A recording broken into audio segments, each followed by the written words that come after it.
Hi friends, I am Sai Chaitanya. Welcome to Sai Tech Guru. In this video, I'm going to do a charging test of the Bluetooth earphones, friends. So which has a Type C input.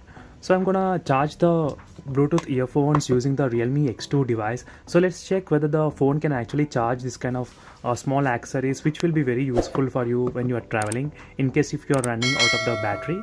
So if you're watching first time this channel, friends, subscribe to my channel Sai Tech Guru, and also do check the links in description also for the best live wallpapers what I'm using currently.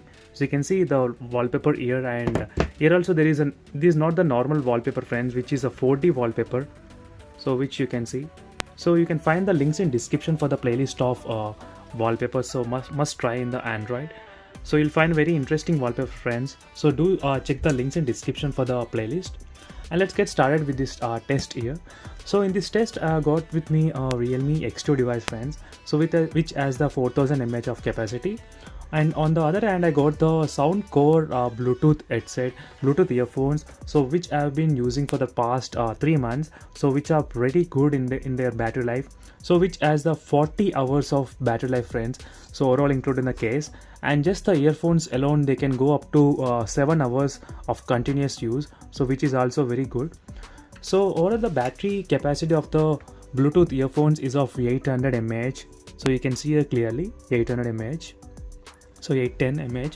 So the phone capacity has a 4000 mAh, friends. So in case if you want to charge this kind of accessories, it's better to check how much is the capacity and then you can keep on charging, because if you leave it charged continuously, it will drain your phone battery as well.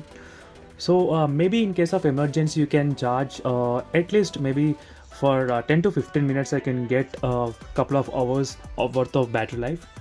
And in this test, I'll be using with the Type C to Type C earphone cables. So if you don't have this kind of cable, if you having the normal cable, then don't worry, friends. So you can get this kind of Type C USB adapter. So which I'll leave the links in the description. If you're interested, you can buy that. So you can use this kind of adapter, or if you can use this kind of Type C to Type C USB cable. So which is very good.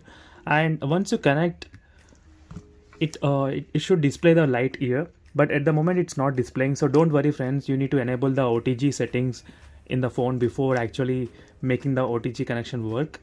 So you need to go to settings and additional settings, and once you are in the additional settings, you need to enable the OTG connection. As you can see, after enabling, the light started to blink here. So that means you can charge this kind of small accessories, friends, using the phone itself. So that's why it's better to have the phone with higher mAh capacity, maybe 4000 or 5000 or even 6000. So which is pretty good. You can charge all your Bluetooth accessories as well. So here you can see, friends, on the other hand, I got the headset as well from the Sound Core. So which I've been also using it for the same time, 3 months. So which has an incredible battery life of 60 hours. So which is very good. So even I know this won't run off battery, but still if you want to charge even this kind of accessories, you can still do it, friends, just by connecting the USB cable. So, and it's charging. So which is also pretty good, and it's better to have this kind of Type C accessories around every time. So to make all this kind of integration with your phone. So that's it for this video, friends. Thank you for watching. Subscribe to my channel, friends. See you in the next video. Until then, bye.